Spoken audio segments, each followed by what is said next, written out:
남편과 연락이 끊긴 지 3일쯤 지났는데 남편은 한동안 답장을 못하겠다며 경찰에 연락해야 할 때가 아닌가 하는 생각에 걱정이 커졌습니다.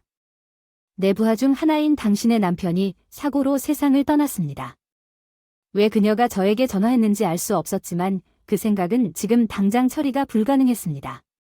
나는 급히 병원으로 달려갔습니다. 나는 알아볼 수 없는 제 모습을 마주했습니다. 남편 제 이름은 로러이고 저는 28살입니다. 2년 전에 결혼했습니다. 남편과 함께 살면서 IT 회사에서 일했습니다. 언젠가는 아이를 갖기를 희망하지만 아직은 아니었습니다. 남편의 이름은 단이었습니다. 그는 저보다 2살 많았고 엄청나게 많았습니다. 저번에 승진 얘기가 있었는데 퇴근하고 바로 나한테 달려오더니 환하게 웃더라. 로라 들어봐. 나 곧 승진할지도 몰라. 정말 대단해. 그래 너무 행복했어. 힘들었지만 고생한 보람이 있었어. 단 주말에도 수고 많이 했어. 난 내가 너무 자랑스러워. 축하해. 사실 그의 헌신은 종종 쉬는 날에도 일하는 것을 의미했지. 그는 종종 야근으로 인해 자정 직전에 집에 오곤 했어. 과중한 업무량이었지만 마침내 성과를 거두었고 남편이 기뻐하는 모습을 보니 나도 즐거웠습니다. 뒤처질 수 없었습니다. 댄, 내가 피곤한 것에 대해 이야기할 수 있을까요? 빨리 자고 싶은데 당신은 항상 시간에 있어요. 자기 전에 전화 늦게 들어와도 잠은 안 자니 무슨 말을 하려고 하는 거지?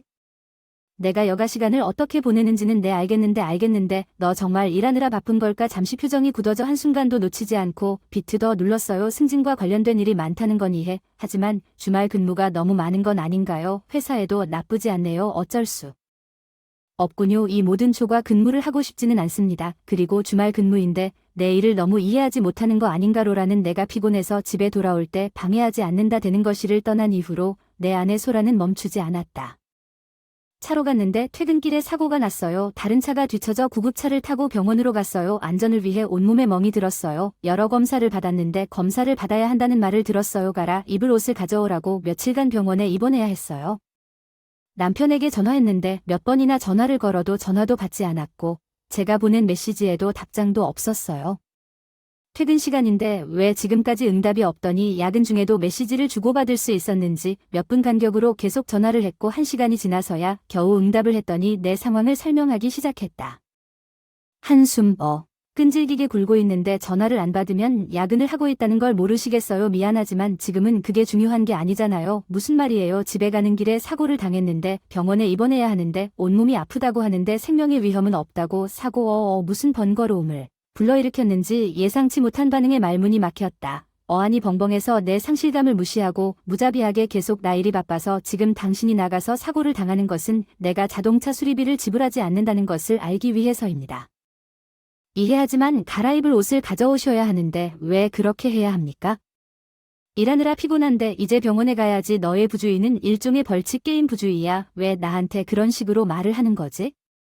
사고는 내 잘못도 아니고 상대방 운전자의 부주의로 충분해. 잔소리는 어차피 안 오고 한동안 답도 안 할 테니까 알아서 처리해. 통화는 거기서 끝났어. 귓가에 울려 퍼지는 단절의 소리가 더욱 조여 가슴을 조여 어느새 눈물이 흘러내렸다. 그 사람이 왜 나에게 그런 말을 하겠는가? 내가 직접 옷을 구할 수 있었다면 그가 나를 일보다 먼저 일하기 전에 그의 아내가 사고를 당했다는 것을 상관하지 않습니까?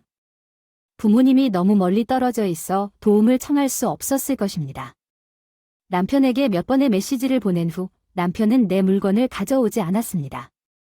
그 이후로 필요한 모든 것을 병원 상점에서 구입해야 했습니다.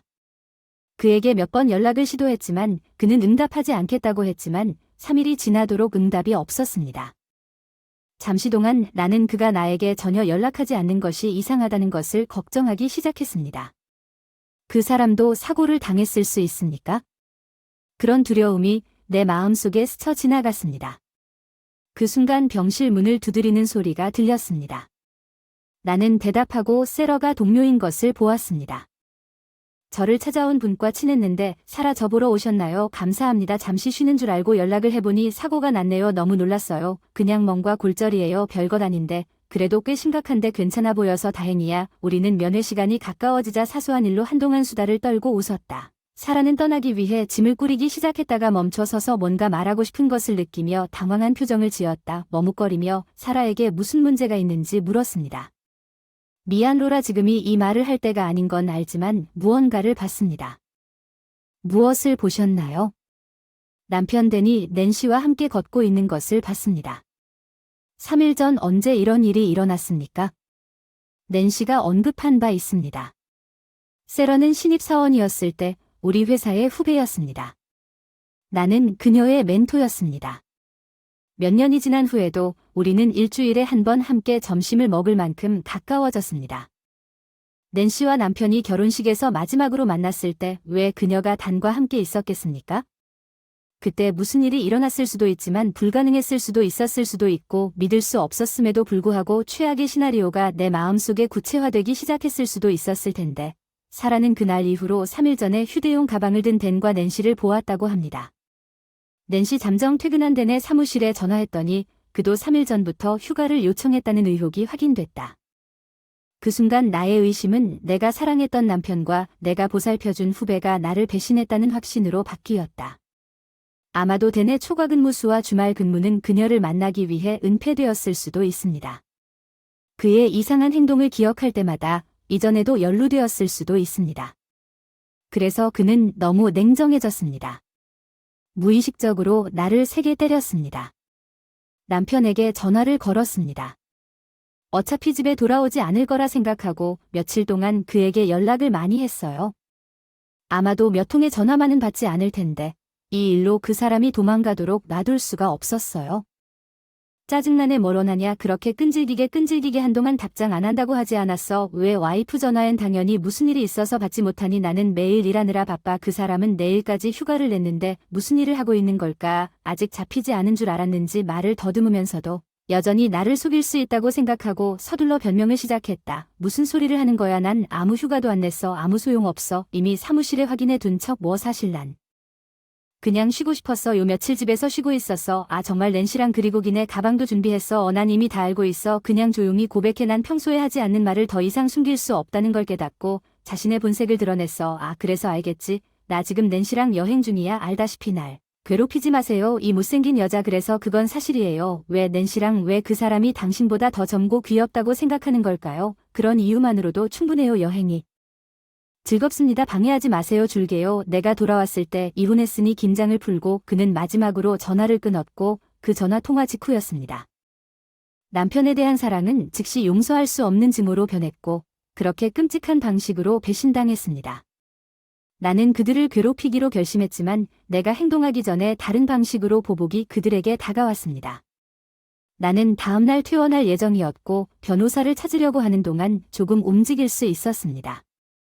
사무실 내 스마트폰에서 전화벨이 울렸어. 화면에 보모 이름이 떴는데 놀라서 결단력 있게 전화 받았어. 안녕 로라. 정말 미안해. 미안. 전화로 말고 직접 사과해야 해. 왜 그래 내 말이 맞지만 지금은 그게 불가능해. 뭐 NY의 목소리가 떨렸다는 겁니까? 그녀가 믿을 수 없는 말을 했다는 거야. 당신의 남편이 사고로 죽었어요. 저는 너무 충격을 받아서 올바른 단어를 찾을 수 없었지만 어떻게든 대답을 했죠. 아버지에게 무슨 말을 하고 있는 건지 단이 당신과 함께 있는 것이 아닌가요? 여행 W. 그런데 공항에서 돌아오는 길에 낸시 말에 따르면 댄이 사고를 당했다. 공항에서 집으로 가는 길에 사고가 났다고 한다. 댄은 차에 치여 구급차가 충격적으로 도착한 후에도 움직이지 않았다. 이송된 병원은 제가 있던 병원과 같았습니다. 급하게 전화를 끊고 간호사에게 상황을 설명하고 남편을 만나러 갔습니다. 다리가 골절되어 목발을 짚어야 했습니다. 죽은 줄 알고 병원으로 이송될 것으로 예상했습니다. 댄은 아직 살아있었지만 내가 도착하자마자 심각한 부상을 입었은 낸시는 숨이 차서 댄이 살아있는 것을 보고 달려들었고 그 자리에서 쓰러졌습니다. 내가 말하고 싶은 것이 너무 많았지만 댄은 말할 상태가 아니었습니다. 나는 낸시에게 우리가 논의하겠다고 말했습니다. 며칠 뒤 우리가 각자의 길을 갔을 때 댄은 기적적으로 살아남았지만 사고로 인해 그는 하반신이 마비되어 휠체어에 의지하게 되었습니다. 급히 병원으로 달려간 그의 부모는 아들의 상태에도 불구하고 그 사건에 대해 알고 분노했습니다. 그들은 떠난 후 부정행위에 대한 정당한 디저트라고 그를 질책했습니다. 나는 낸시에게 전화를 걸어 내가 도착했을 때 남편의 병실에서 삼자 토론을 하기로 결정했습니다. 그때 당신이 나를 밀지 않았다면 그들이 큰 소리로 논쟁하는 것을 발견했습니다. 이런 상태는 말고 다 내 잘못이야. 그 길을 택한 게 내 생각이었어. 날 탓하지 마. 애초에 뭐라고 했어. 여행 가고 싶었던 건 너였어. 내가 다 냈어. 돈 갚아줘. 돈. 당신이 처한 대우에 대해 애인에게 상처를 입힌 여자가 보상하는 것은 당연한 일입니다. 웃기지 마십시오. 누가 당신 같은 사람을 진지하게 대할 것인지 그것은 단지 곁눈질에 불과했습니다. 그들이 내 존재를 인식하지 못하는 것처럼 보였던 것을 다시는 볼 수 없을 것입니다. 둘의 쓰라린 말싸움에 난 한계점에 이르렀다. 병실 문을 활짝 열고 심호흡을 하고 온 힘을 다해 소리쳤다. 이 모든 것은 너희들이 바람피우고 서로 비난하지 말고 책임을 지기로 했기 때문이다. 너의 행동 로러로러 마침내 나를 알아차린 것 같아 충격에 얼굴이 굳어져. 나는 그들의 놀란 표정에도 굴하지 않고 계속했다. 지금 이 난장판 속에서 내가 논쟁하고 있는 상황을 이해할 수 있니? 단이 가장 먼저 반응한 로러. 진정해 아이. 나 이 멍청한 여자랑 헤어질 거야. 그리고 난 별 감동 없이 물었어. 왜 당신이 나에게 유일한 사람이라는 걸 깨달았는지. 로라, 결국 우리가 이혼하던 시절로 돌아갈 수 있다고 생각하는 거지. 그 사람이 한 말 기억나? 멍하니 나를 쳐다보며 나는 그 멍한 표정에 웃음을 참을 수 없었다. 당신이 회복되면 우리 이혼한다고 말한 사람은 당신인데 지금 불륜 상대와 상황이 안 좋아서 나랑 계속 결혼하고 싶다는 게 얼마나 말도 안 되는 일인가. 내가 당신 같은 사람과 평생을 함께 보낼 거라고는 상상도 못해요. 로라, 왜 당신이 나를 사랑한다고 생각했나요? 누구를 배신한 사랑. 당신은 처음에는 우리의 이혼을 알리고 싶어 했고 이제는 일이 뜻대로 되지 않아서 화해하고 싶어 해요. 나는 당신이 생각하는 싸구려 여자가 아닙니다. 내 인생에서 벗어나 영원히 당신의 후회와 함께 살아라. 이 비열한 남자. 내 소리에 그는 멍해졌습니다. 낸시는 눈에 띄게 떨고 있었고 퇴원 후 얼굴이 창백해졌습니다. 나는 부모님 집으로 돌아가기로 결정했습니다. 얼마 후 변호사를 통해 단과의 이혼을 마무리했습니다. 이 실현이 그의 회사에서 해고된 후 그와 낸시가 상당한 금액의 손해배상금을 지불했는지 확인했습니다. 그는 자신의 불륜의 회사 자금을 사용하여 해고되었고 마비가 발생했습니다. 그를 쉽게 보내기로 한 결정은 회사의 손해배상 청구뿐이었습니다. 그의 상태에서 새 일자리를 찾는 것은 어려울 것입니다. 남의 영향을 받지 않고 나만의 용어로 즐기는 삶을 살아요.